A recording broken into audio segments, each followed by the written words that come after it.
Welcome to my channel. If you enjoy the video, don't forget to like and subscribe for more content. The road stretches endlessly before Scott, a ribbon of asphalt cutting through the night. His breath comes in ragged gasps, each step a battle against the terror clawing at his chest. The cornfield looms on either side, its stalks whispering secrets he can't decipher. Behind him, the echoes of screams, Chris's, Natalie's, Brian's, linger like ghosts.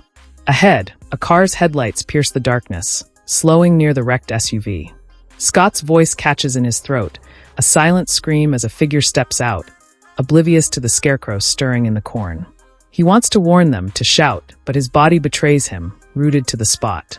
How did it come to this? The air in the house is thick with dust and something sharper. Fear, maybe, or the metallic tang of blood. Scott stands frozen in the sewing room, his eyes locked on the figure hunched over the machine. Johnny.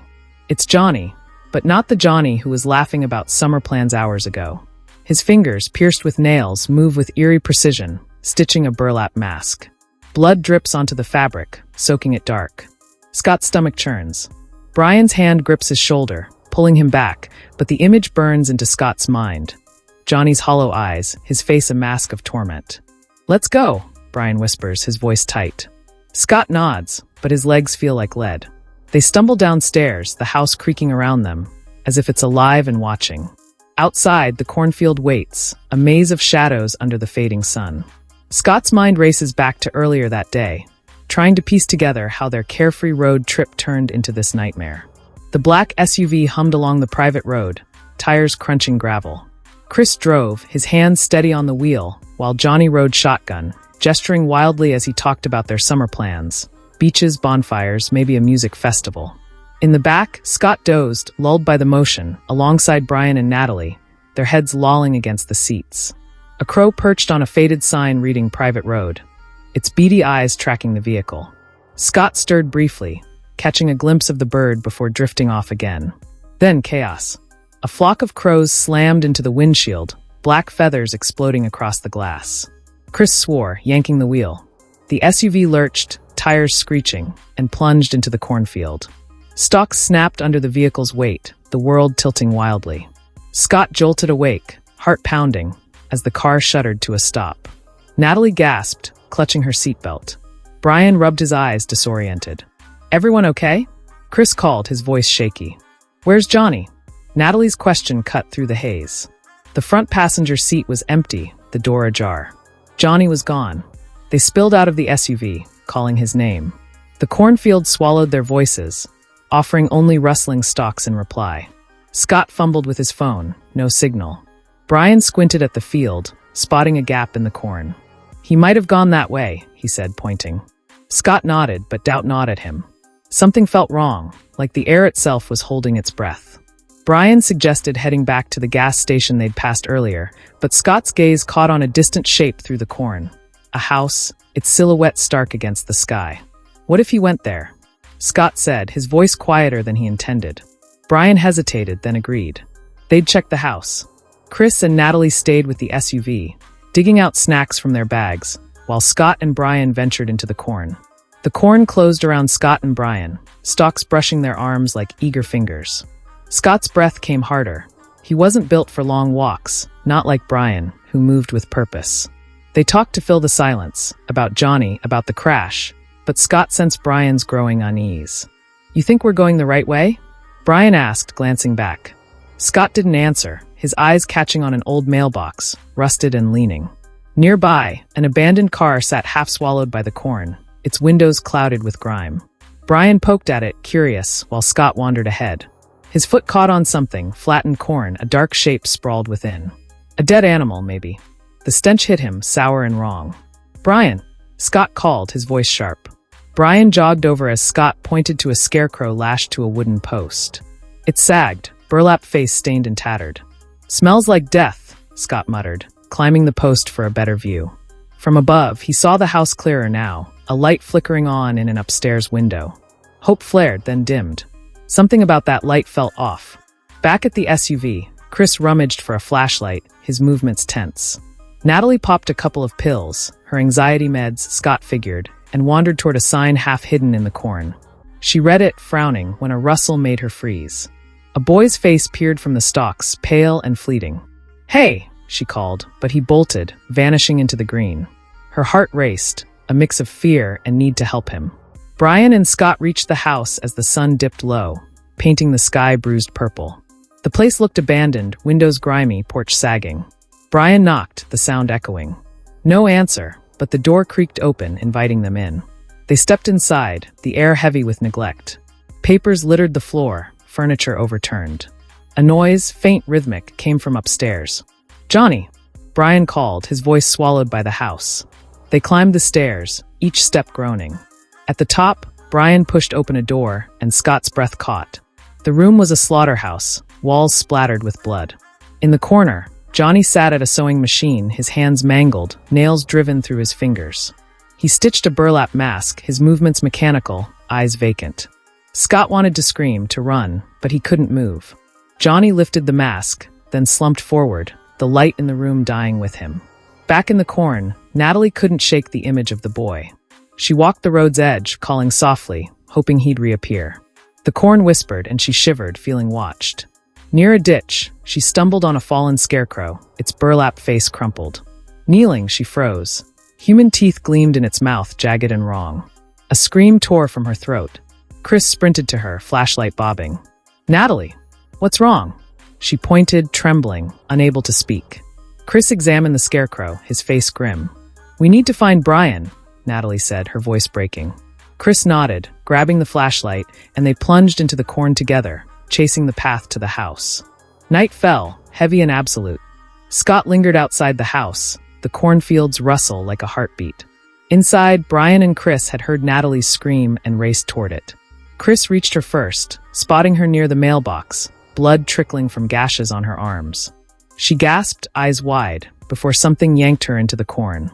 Chris dove after her, crashing into Brian in the dark. They found her moments later, strung upside down on a wooden cross, blood painting her skin. Brian lunged forward, hands shaking as he tried to hold her. A rope tightened at her feet, pulling her upward. He clawed at it, searching for its source, but found nothing. Chris froze, hearing whispers. Natalie's eyes glowed, unnatural and bright. Panic seized him, and he ran, corn slashing his skin. Brian cut the ropes, catching Natalie as she fell. He carried her, running, but a scarecrow appeared, snatching the ropes still tied to her. Brian tackled it, bringing it down, but another loomed over him, burlap face inches from his. It stared, then fled with Natalie. Brian's shoulder burned, pain shooting through him as he staggered back to the house. Chris stumbled through the corn, finding Scott outside the house. "They're after us," Chris panted. "We gotta go." Scott nodded, but his eyes flicked to the sewing room window, where Johnny had been. He climbed the stairs, heart pounding, and found the room empty. Johnny was gone, the machine silent.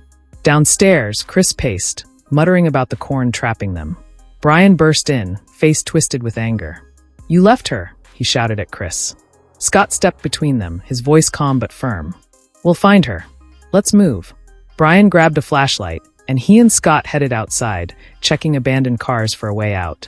Most were wrecks, but a Chevy gleamed, almost too perfect. No keys, though. In the garage, Brian found rifle bullets, while Scott's gaze landed on a scarecrow on a workbench. He leaned closer, and it grabbed him, burlap hands cold and strong. Scott screamed, thrashing, until Brian yanked him free. Scott's vision blurred, and suddenly it was daylight. A farmer stood in a clearing, showing a boy, Alex, how to carve a pig. Another boy, Corey, watched, eyes burning with jealousy. The farmer barked at Corey, who took the knife, his movements sharp. Scott blinked, and the vision faded, Brian shaking him awake. "You okay?" Brian asked. Scott nodded, but the envy in Corey's eyes haunted him. Inside, Chris rifled through drawers, finding car keys tucked in a dusty box. A shadow moved in the doorway, a figure watching. Chris gripped a knife, chasing it upstairs. He locked himself in the sewing room, heart hammering. His lighter flickered, casting shadows, until the room's light blazed on, blinding him. The lighter slipped from his hand. He peered out the window, seeing someone enter the house. "Brian!" "Scott!" he shouted. The door creaked open, and Natalie sat there, blood-soaked, at the sewing machine. Her eyes were lifeless, nails piercing her fingers as she sewed. The door slammed shut. Chris pounded on it, trapped, while Brian and Scott called from below. "She's in here!" Chris yelled. Scott shouted for him to climb out the window. Chris scrambled onto the roof, but Natalie's gaze locked on him. The window slipped, crushing his fingers. Pain exploded, and he fell, darkness swallowing him. Brian raced downstairs, returning with an axe. He hacked at the sewing room door, screaming Natalie's name. The room was empty when he broke through, Natalie gone, the machine still. Chris groaned, waking on the floor, Scott and Brian hovering over him. "Where is she?" Brian demanded. Chris's voice cracked. "She's dead." Brian lunged, but Scott held him back. "We leave now," Scott said. Chris clutched the Chevy keys, but Brian snatched them, refusing to abandon Natalie. Scott stepped outside, and another vision hit. Corey in the corn beckoning. Scott followed, watching as Corey stabbed Alex with a pitchfork, hanging him on a cross like a scarecrow. The vision shattered, and Scott was back in the corn, ropes binding his legs.